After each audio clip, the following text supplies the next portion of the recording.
welcome you to the drug court graduation for the 28th Judicial Circuit. My name is Anthony Selby. I'm a law clerk for Judge Callahan. And I just want to kind of touch base on what drug court is. It's a multidisciplinary approach to solving a problem that our community has dealt with for too long. You know, if you go out in the community and talk to people, it's going to be hard to find anybody that hasn't been touched in some way by addiction. On our team, we obviously have a judge. We also work with law enforcement, social workers. We have some people on the team that have dealt with addiction and alcohol abuse themselves, and they've found lasting recovery. And that's what we hope to give to our drug court participants. You know, you talk to people in the community, and there's so many that don't understand what addiction is. It truly does take an addict or an alcoholic to know an addict or an alcoholic to know what they've gone through. But hopefully what we can do with this program and continue to do is reach out to those people and build those bridges and bring a better understanding to them. The nice thing about drug court is we truly do hold people accountable. Before people get into drug court, we go through the plea process with the prosecutor's office and the court, and that plea is hanging over their heads until they complete their drug court. And for any reason they fell out of it, they come right back in front of Judge Callahan for sentencing. So they face the same consequences as everybody else. But what it does is it recognizes that if we can get people back on their feet and get them to find some lasting recovery and get them back in the community to work, pay their taxes, participate in churches or schools with their kids, we're all better off for it. So with that being said, I want to introduce our treatment court team. First of all, we have the Honorable Judge Stephen Callahan, and then our drug treatment court coordinators, Kimberly Westfall and Sherry Cook. And then we have our probation team. We have Raven Analine, Darren Moreland, our Chief Probation Officer, David Sells, and then our Juvenile Probation Officer, Aaron Evans, who works with our juveniles when they come in to hopefully keep them out of the orange jumpsuit and shackles later down the road. We also have our family treatment court coordinators who work with abuse and neglect cases. They're almost always tied to drugs in some way. Stephanie Smith and Janet Burge. We also have our probation secretary, BJ Donato, sitting over here.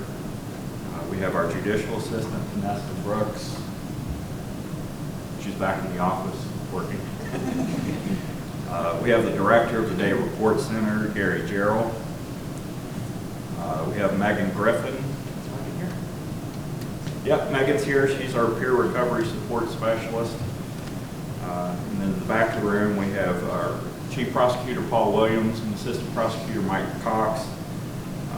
Sitting over here, we also have our Chief Public Defender, Kathleen Murphy, and our Assistant Public Defender, Joe Moscow. Over here we have Bo Odell, who's our court bailiff. And we have Pastor Phil Wilson from Summersville Baptist Church here as well. And then Bob Faulkner, who also works with our participants to kind of help them through their struggles. Before I hand things over, I just want to recognize a couple of groups and a couple of people here that really kind of tie everything off.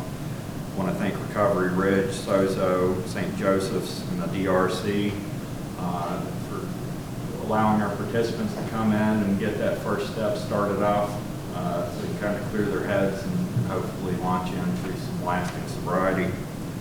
Also want to thank Jobs and Hope, with Cassidy Taylor, Seneca Mental Health, and then Lifeline. So with that being said, I want to hand things over to our guest speaker, Ron Walls.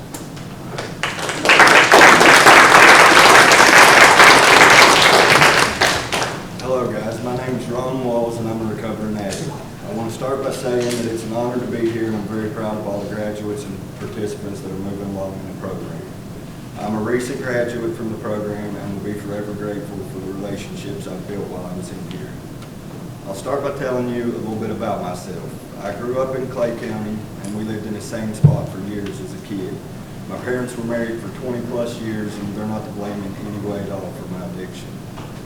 In high school, I ended up getting into the wrong crowd and never really got out of it till here recently.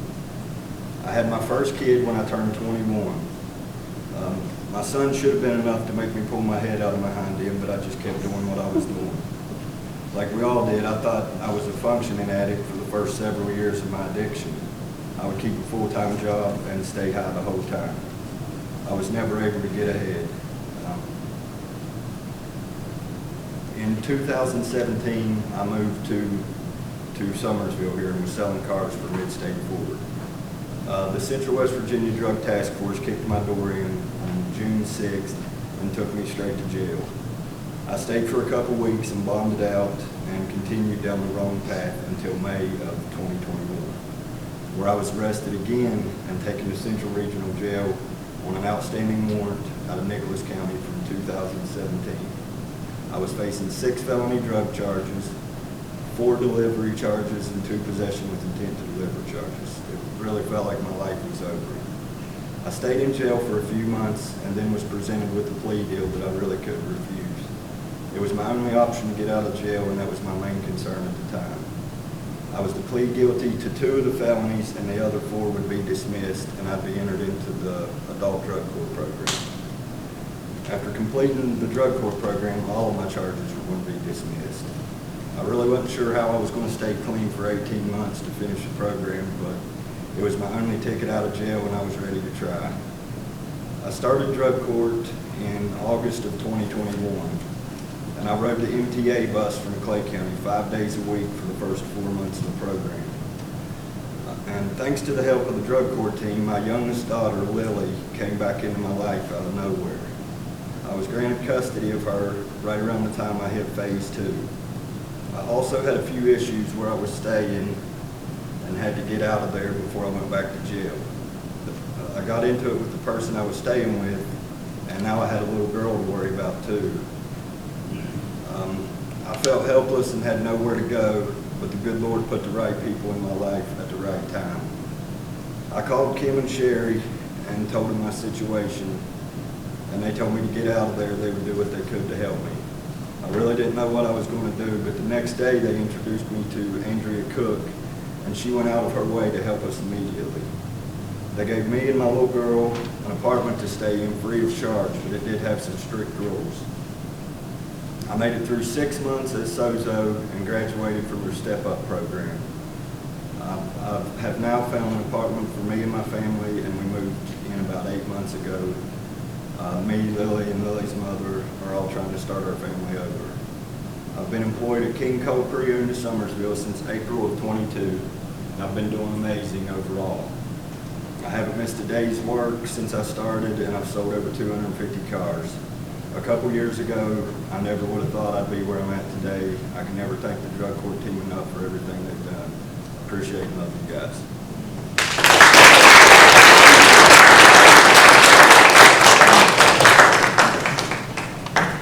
All right, thank you, Ronald. Appreciate that. Now, I'd like to bring up the Honorable Stephen Callahan to make some remarks.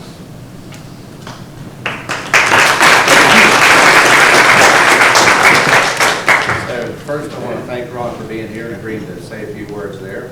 He is a great success story. These 3 are also great success stories out of this drug court. And anybody that's been to one of these before knows that I like to tell a joke or 2. But I got real discouraged when I was on my Zoom meetings and nobody laughed at my jokes. They said they weren't even remotely funny. But I almost quit telling jokes after that, but there is one I like. There's a guy that got caught stealing a calendar. He got 12 months. Speaking of calendars, I once worked in a calendar factory, but they got fired me. I took a few days off. So with that, we're going to bring up Kim and Sherry and have them say a few things about our graduates today. And I'm going to hand them a certificate. We're going to celebrate this. And if you remember one thing from today, remember this. Your goal in life and your task every day, this lasts the rest of your life, to stay clean.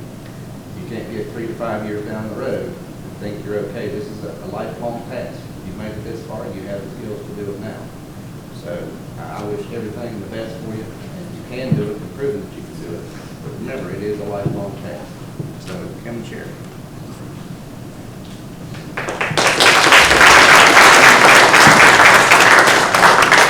So as the judge was saying, it is lifelong, it's a lifelong journey, and everyone that's ever here in drug court, you're just beginning.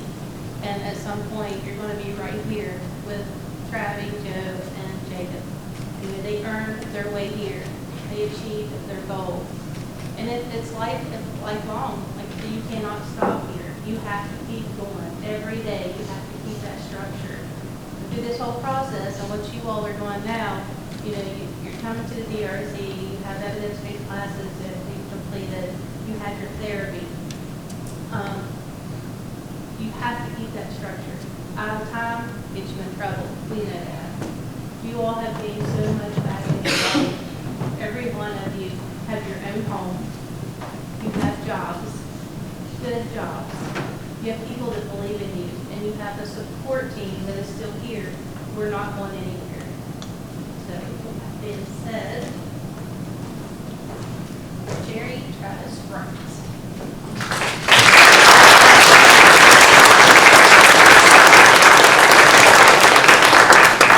You have 367 clean days. That is awesome. I wish you the best. Just keep continue doing what you're doing. Missy, I'm proud of you too. You're here with us. I love you both.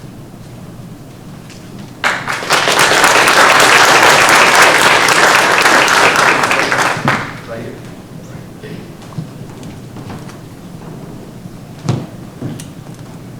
Well, you guys, you know, it is possible. Starting, I've been where you're sitting, day one, you know, you kind of feel like this whole team's kind of in your business all the time, and the structures are, overbearing sometimes. It wasn't an easy road for me, and I made it all the way to phase 3 before I said. And honestly, the best thing that ever happened to me was getting busted. And honestly, I really don't think I'd be alive right now. And I really didn't think I'd make it. And I said to Judge Callahan, asked me, why should I give you drug court? I was talking like all the Osborne. I couldn't talk. I couldn't even give a straight answer because I didn't know why he should. But I'm really grateful that he did because these people really helped me get where I am in life. I'm in the fire department now. I never thought I'd be in the fire department. It's right next door to the state police barracks. So we were near that.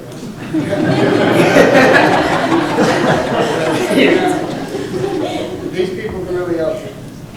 Thank you, guys.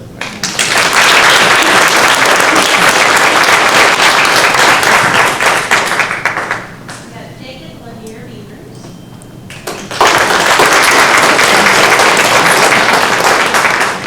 And Jacob also has 554 days clean.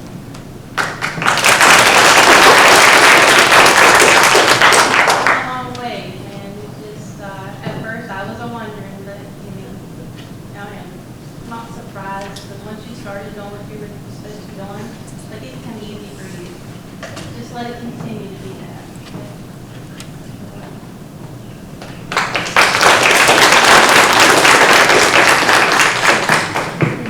It gets easier as you go. So that's the way of life. You continue what you're doing with that. You start, it's a good one. Stop. That's about it. Joseph Edward Smith.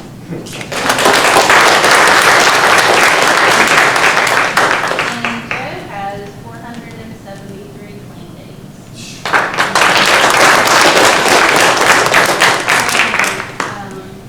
You did it. You had a great job. Like, you traveled an hour and a half with you and your mom for the first, what, 4 or 5 months? Yeah, until I got my license back. So, like, I mean, and he did it. He was here, he didn't miss a day, so I'm very proud of him.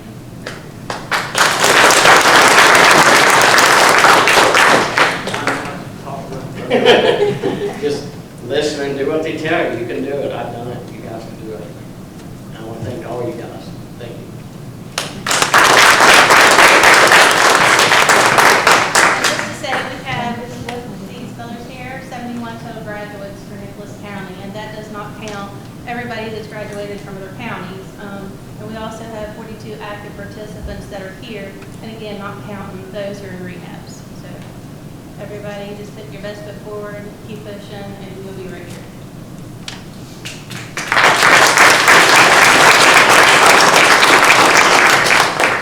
71 graduated, 42 active. So these guys graduate, they'll go on with their lives tomorrow. This team will be back at work, making this program work. What makes it work is this community. Everybody helps out. This team helps out. I couldn't thank this team enough. Without them, this whole thing wouldn't work. Everybody's involved, from the prosecutor to defense to probation. Everybody participates in this, and that's what makes it work. And I'll leave you with a couple more jokes. I'm starting to feel sorry for batteries because it seems like they're not included in anything. Speaking of batteries, the Energizer Bunny went and got arrested. He was charged with battery.